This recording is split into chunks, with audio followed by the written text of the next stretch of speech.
we are going back to the roundtable format in which we are going to have with us people with different experiences related to the Spanish Senate's vision of the EU circular economy package that was being created in Brussels and that has been mentioned numerous times. I have here with me Jordi Navarrete Pla, Speaker for the Compromís Mixed Parliamentary Group at the Senate's Environment and Climate Change Commission, Juana Francisca Pons Vila, who's the spokesperson for the People's Party Group at that same commission, and Graciliano Palomo García, who is the Speaker for the Socialist Group at the Senate's Environment and Climate Change Commission. Luckily for us, we have time now. We can more or less debate for 40 minutes before the lunch break. And there are three issues on which we have been working with the organization and that we thought were the best for this panel. So we can talk about this matter and you can answer in the order that you have been presented. The first question has to do with the political impact of the EU decisions. How do the different directives from Europe, from Brussels, that support this type of circular economy, how does it impact Spain's politics and how our country can adapt to this new legislative framework that seeks to change the development model? So, Jordi, you have the floor. Thank you. Thank you for inviting me. Usually we're more invisible than the Congress, the Spanish Parliament. In fact, it's the first time I take the floor in a forum with so many people attending because, and I might get a little nervous, so I apologize for that. As for the influence of the EU directives, in our opinion, we are the driving force to transpose whatever directive is sent to us from the European Union. And we also receive the inputs from the municipalities, the autonomous regions, the local authorities, the different local authorities that exist in Spain and who have to deal with the different problems that exist in Spain. They are the ones who have to manage all of this. So we receive the EU regulations that have to be transposed into Spanish legislation. We also receive the inputs, the complaints from the authorities. So we believe that the Parliament and the Senate must be the means to adapt these directives to Spanish legislation. And we must be one of the EU countries that have to be at the forefront, we must be the most competitive in terms of a circular economy. Juana? Well, I have to say that I agree with what my colleague has just said. I am glad to say that the Senate is being made visible beyond the debates we hold within the Senate. In fact, many of the members of the Senate are mayors. So I think we are the connection between the national government and the EU directives. And the local authorities, we're the ones who represent the different territories that make up Spain far more than the parliament. So we are more aware, as it were, of what is happening in the field. And we have a closer relationship with the mayors.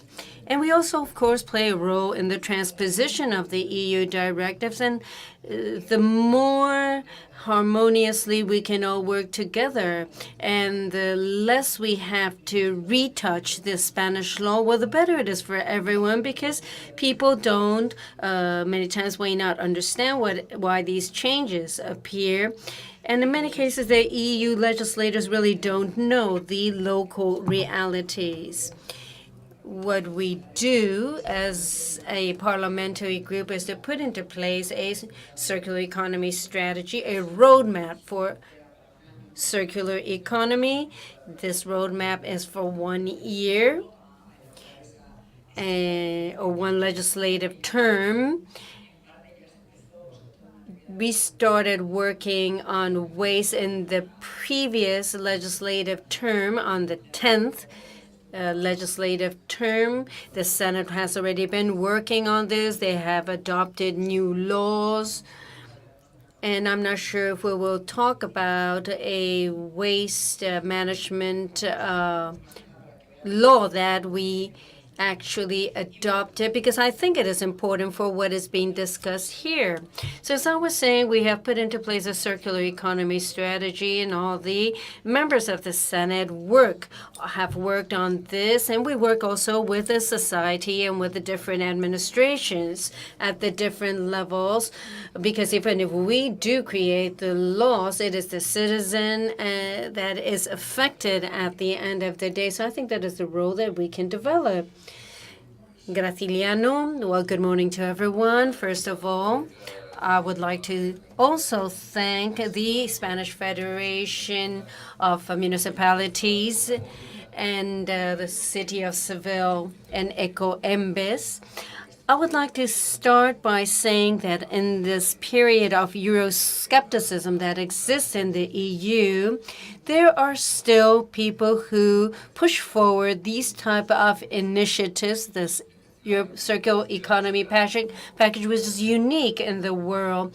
Unfortunately, we are less Europe in the rest of the world because of demographics, because of the economy.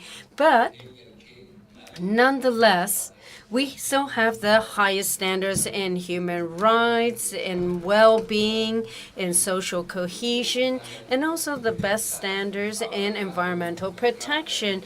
And now that we have Trump as the president in the EU, we are the only ones who actually defend and protect this. We have to take upon ourselves the leadership, and this has been possible thanks to the European Union.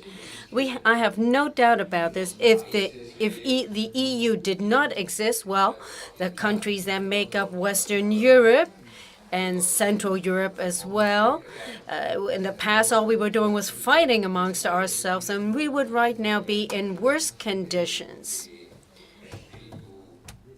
In these days in which we are concerned about environmental protection and climate change, we would not have been able to achieve what we have done thus far. So I have to congratulate the EU for what they have achieved and for simply existing.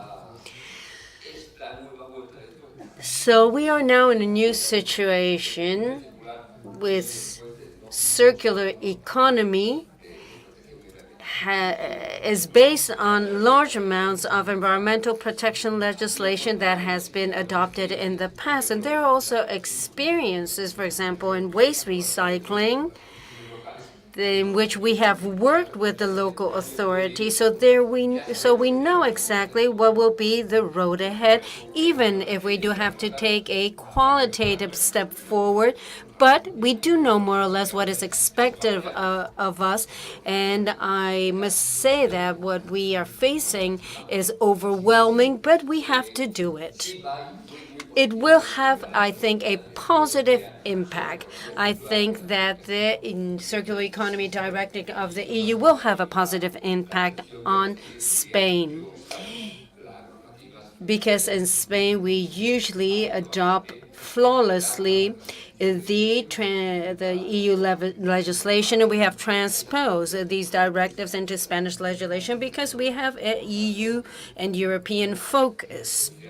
So I think there will be an impact, and it is going to be positive. It will allow us to benefit socially, economically, and environmentally. When we talk about these things that Graciliano has just mentioned, we talk about transposing EU directives into Spanish legislation and the benefits that we attain from this transposition, especially in the current scenario when this package aims to change the paradigm, the existing paradigm. I think we have to really focus on the resources that are available because this transposition will require resources.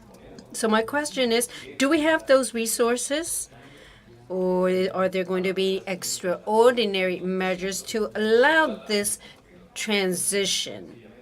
In other cases, and despite the complexity of the directive, we have been able to do this. But we are talking here about a different thing. We're talking about a shift in the paradigm. Well, those of us who believe in this change or transition towards circular economy, we feel that there will never be enough money to do this, to attain these goals, because we always think we can do more. I think up to here, but there will be somebody else who will say, well, why don't we do this also? We will want to put into place many different measures that are going to require many resources because we always want more. We want to take one step more. However, at the same time, bearing in mind the possibilities of the administration and bearing in mind also that there will be an economic package with a given amount, we still don't know what will be the national budget at this stage. And we really don't have the means right now to be able to make proposals, especially with regard to the circular economy. But those of us who really believe in circular economy and ecology, we think that if you have a sustainable system in place that is environmentally friendly, yet at the same time, it could be self-sufficient. If you have a system that you are better recycling or reusing the available products or energy saving or savings in terms of not having to use more natural resources, but rather reusing the recycling material, well, this would lead to a savings that can be reinvested in the circular economy. This will also create new skilled jobs. This will push forward the economic cycle. There will be more money available. There will be more contributions in terms of tax. So if we are smart and we make a good mix between taxes and incentives for the circular economy, if we can educate people, if we teach society that there is a need to make this initial effort to get the ball rolling, and if we put into place incentives, and if we are capable of motivating the business sector so that they move towards the circular economy,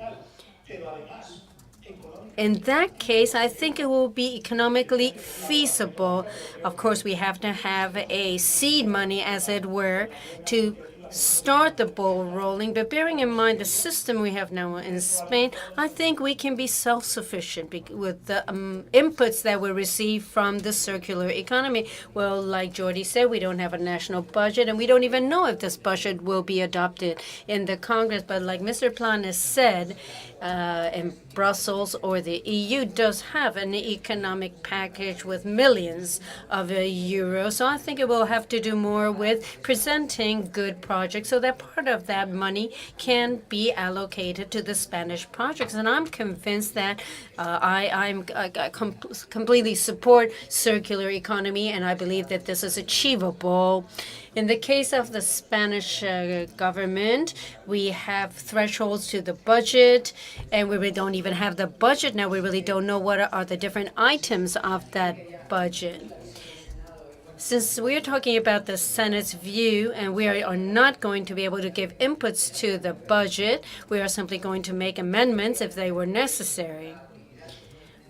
What the Senate can do, and we were talking about this between us, we have to make ourselves more visible, and people seem to think that we are more useful than the perception that they initially had of us. So the Senate can study carefully because we have special commissions and committees to do this. In the previous legislative term, we had a study committee, and in their last recommendation, they proposed the creation a system to review legislation on waste and waste management. So our proposal for this legislative term is to continue with that work and to even expand it to include circular economy. We can even focus more on circular economy. There are mayors in the Senate who work with different administrations, and I think the Senate can play a huge role here. We have to talk with the different social, economic actors, civil society, politicians, so that we can decide how to create good projects and take them to Brussels or to present them to the national government. So I think this is the role that the Senate could play. And that is one of the things that we are aimed to do. We are going to be working on this. Graciliano, we talk again here about available resources needed. Well, we don't know what resources will be needed. At this point, all we can do is more or less make an estimate, and I'm sure it's not going to be sufficient. But in the case of the city councils and town councils, because they're the ones who are going to have to implement the measures to be able to put into place the circular economy. They are not the only ones, but they are the ones who are closest to the citizens, so they will have a major role in this. And they will need special support from the different administrations. But I really don't think that we should focus only on this at this point. I'm sure that we'll be hearing more from Brussels as to what type of funding will be available. I think what we have to focus on is in the political dimension. The previous panel has said that we have to raise awareness. The most important thing right now is to raise awareness of our citizens, and with raise awareness in capital letters. We have to raise awareness to the citizens, the companies, the industrial sector. This is a political job. This is something that has to be done at the political level. And you really don't need that many resources. What you need is the will to do this. I think it is evident here because this is the first circular economy event that has been organized in Spain. This is a type of event that has to be repeated in many different places and many times until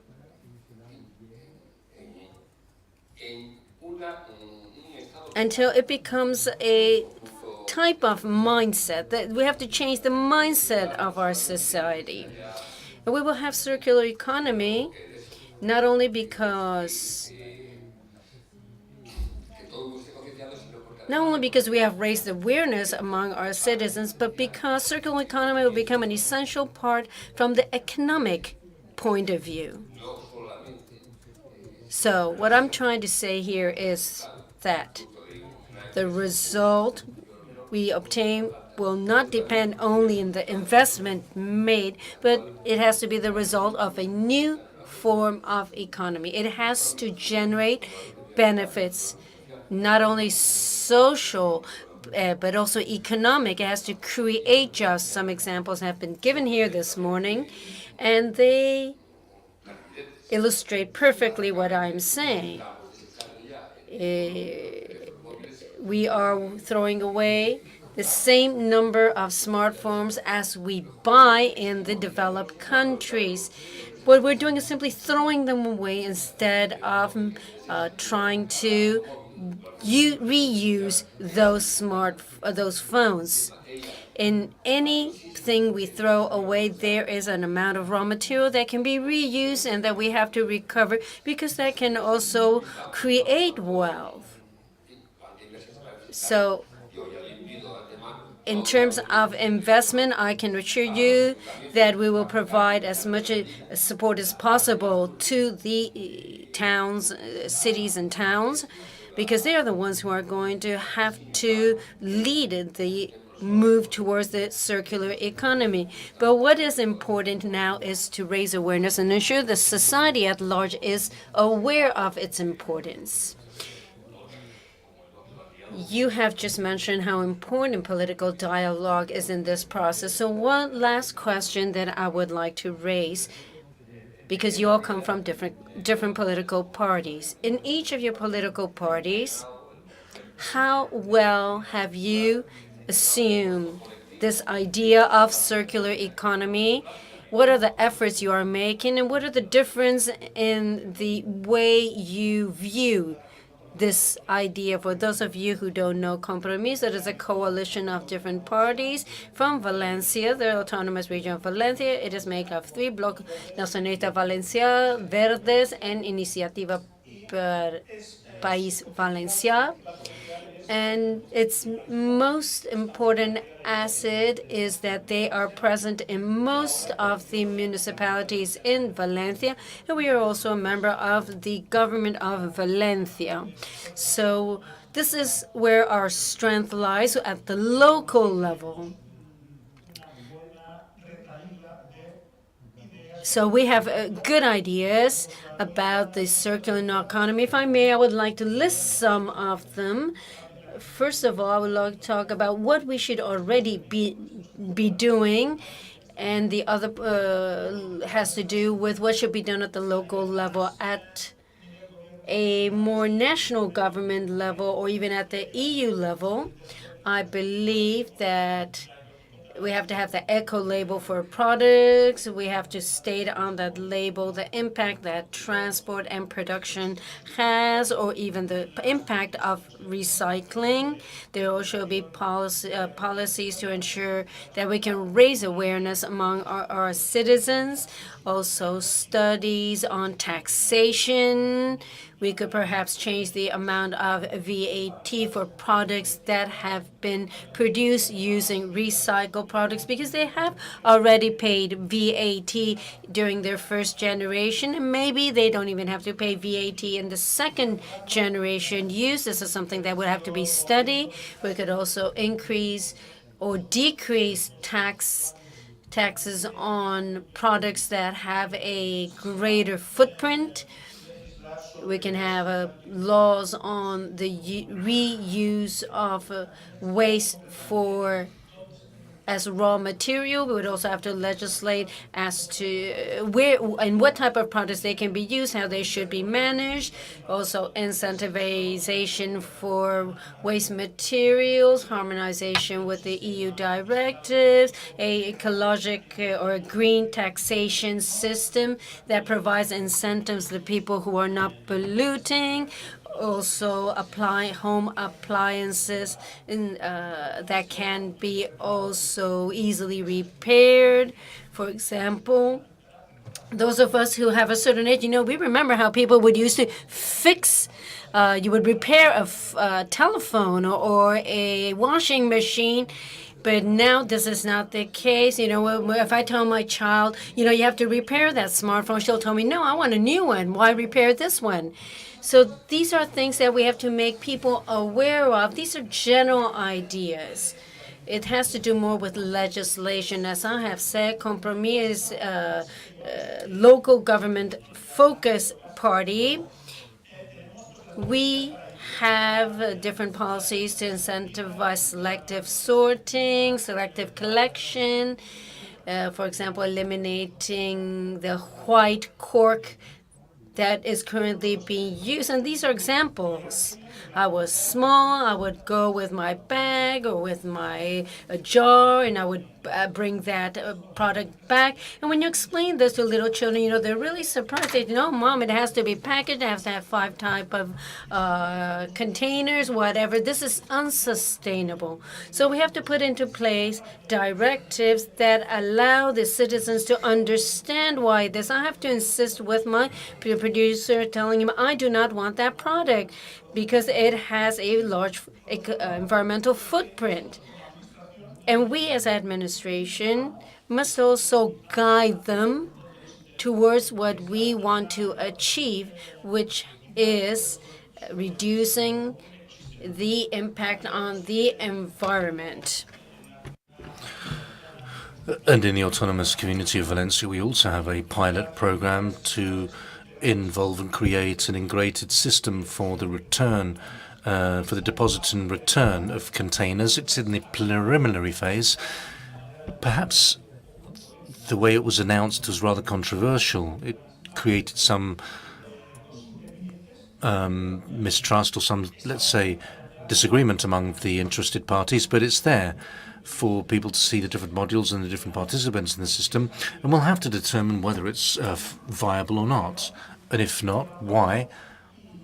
And if it is, well, develop it and compare it with other developments in the rest of the European Union. I've got 2 pages of notes here more, and I could go on and on forever. Thank you, Jordi.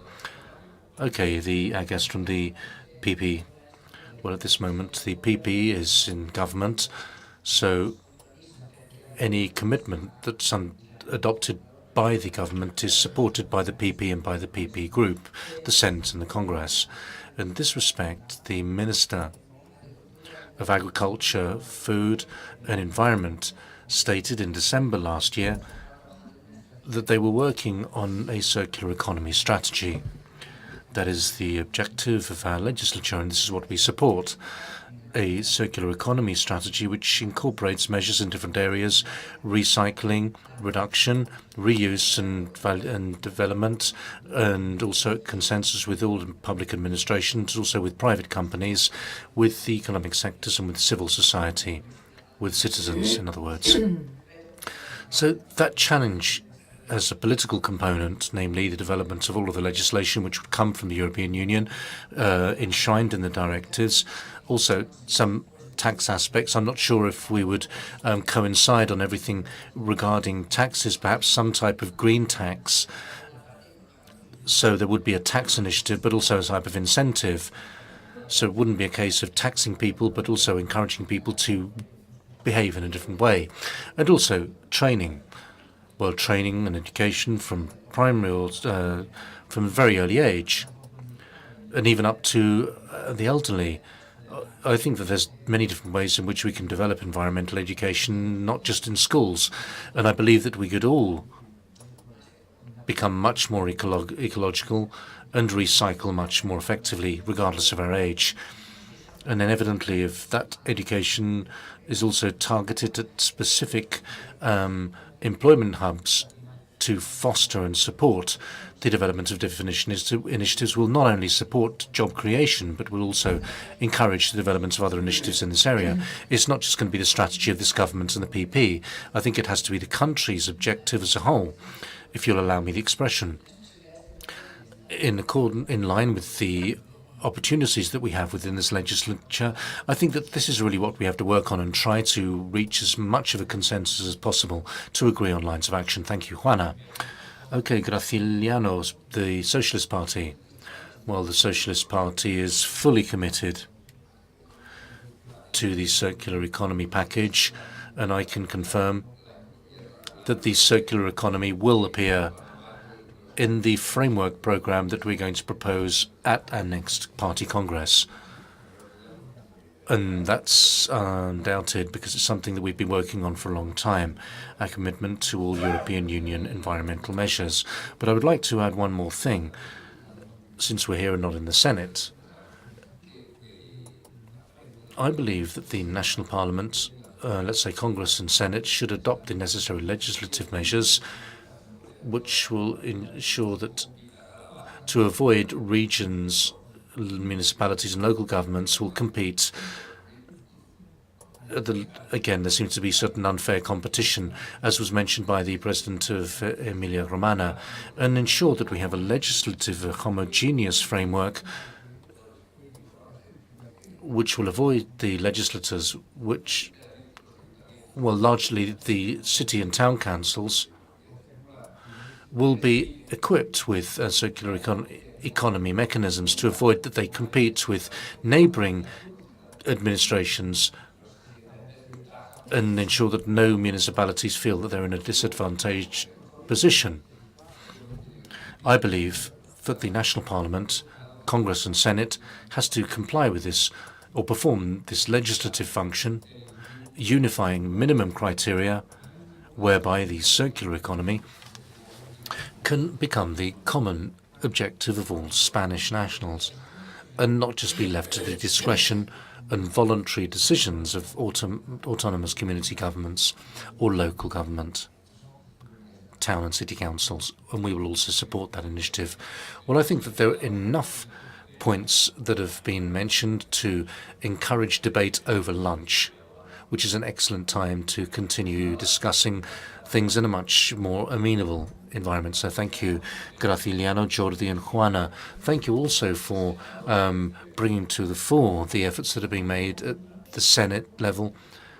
We are now going to go for lunch. We're going to have lunch here in Hotel Inglaterra. It's just across the square. Yes, it's across the square. Yes. Yeah, we're going to go to have lunch at Hotel Inglaterra, which is on the other side of the square. You can't get lost, but our team of hostesses will be very attentive to ensure that you get to the right place. And we would like you all to be back at 4 o'clock, please. I would like to remind you to leave your translation headsets outside and use the hashtag while we're having lunch, and we'll see you now. Thank you.